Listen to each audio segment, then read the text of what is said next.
خبر دیں گے آپ کو ایبٹ آباد کا تاریخی پل چوری ہو گیا ہے گلڈھوک پل کے لوہے کے گارڈر اور رسی کاٹ لی گئی ہے. یہ خبر موصول ہو رہی ہے. پل سے 6 گاؤں کا راستہ جاتا ہے اور ندی ڈور پر یہ پل بنایا گیا تھا جبکہ 3 تھانوں میں حدود کا تنازع چل رہا ہے. واقعے کا مقدمہ درج نہیں ہو سکا ہے.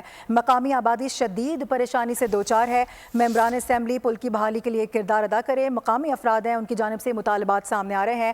کچھ مناظر بھی آپ کو دکھا رہے ہیں. ایبٹ آباد کا تاریخی پل ہے یہ جس کو چوری کیا گیا ہے اور پل سے 6 گاؤں کا راستہ جاتا ہے. ندی ڈور پر یہ پل بنایا گیا تھا جبکہ 3 تھانوں میں حدود کا تنازع چل رہا ہے. واقعے کا مقدمہ اسی وجہ سے ابھی تک درج نہیں ہو سکا ہے. مقامی آبادی کو شدید پریشانی کا سامنا ہے. جو یہاں سے لوگ روزانہ کی بنیاد پر گزرتے تھے ان کو یقینی طور پر اب پریشانی کا سامنا کرنا پڑ رہا ہے. مقامی افراد کی جانب سے یہ مطالبات کیے جا رہے ہیں کہ ممبران اسمبلی پل کی بحالی کے لیے کردار ادا کریں اور یہ جو معاملہ ہے اس کو جلد از جلد حل کیا جائے. سبسکرائب کریں اور بیل دبائیں تاکہ کوئی خبر رہ نہ جائے.